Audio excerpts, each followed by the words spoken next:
Shalom Sidra de Ré, deuxième montée, l'endroit choisi par Dieu. La deuxième montée de notre Sidra débute par une référence indirecte au Beth Amikdash, le temple de Jérusalem, indirecte, car seul y est cité l'endroit choisi par Dieu. Cette expression nous laisse deviner que non seulement le temple et ses ustensiles, mais aussi l'endroit, le mont du temple, est imprégné de sainteté pour avoir été choisi par Dieu. C'est aussi de l'endroit qu'il est question lorsqu'Abraham aperçoit de loin le mont du temple, où il devra immoler son fils Yitzhak.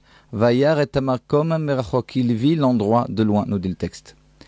C'est encore à propos de cet endroit que Yaakov s'exclame, Manora hamakomazé, quel endroit terrible. On comprendra alors la différence entre le Mishkan, le tabernacle, et le Beth Amikdash, le temple. Le Mishkan était mobile, il se déplaçait d'endroit en endroit avec les enfants d'Israël, et la terre où il avait pris place redevenait profane dès qu'il se déplaçait. Le temple, lui, une fois construit, devenait la demeure fixe de Dieu. La sainteté de l'endroit et celle du temple fusionnaient alors. Un autre détail de taille peut maintenant être lui aussi compris. Le tabernacle se tenait toujours sur un plan. Le Beth Amikdash, pour sa part, construit sur une colline, le mont du temple, possédait de nombreux niveaux. En s'y déplaçant d'est en ouest, il fallait gravir des marches. Il est intéressant de noter que ces marches correspondaient précisément à des ascensions en sainteté. On gravissait des marches pour passer du mont du temple à la Ezrat Nashim, puis d'autres marches pour passer de la Ezrat Nashim à la Ezrat Israël par la porte de Nicanor, puis d'autres encore pour pénétrer dans le Hechal.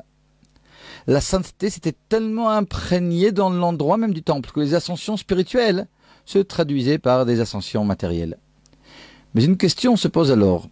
Pourquoi aucune marche ne séparait le Kodesh, le Saint, du Kodesh, Kodashim, le Saint des Saints, demeure préférentielle de l'essence divine? La réponse est simple. La sainteté du Kodesh, Kodashim, le Saint des Saints, ne correspond pas à un niveau.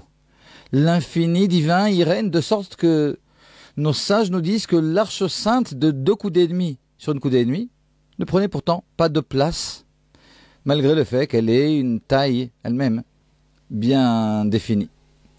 Aucun nombre de marches ne pouvait donc traduire l'ascension du Kodesh à l'infini du Kodesh Kodashim. C'est pourquoi le passage entre les deux parties du temple Kodesh et Kodesh Kodashim se faisait tout simplement. Peut-être donc doit-on en déduire que la simplicité traduit mieux que tout l'infini divin.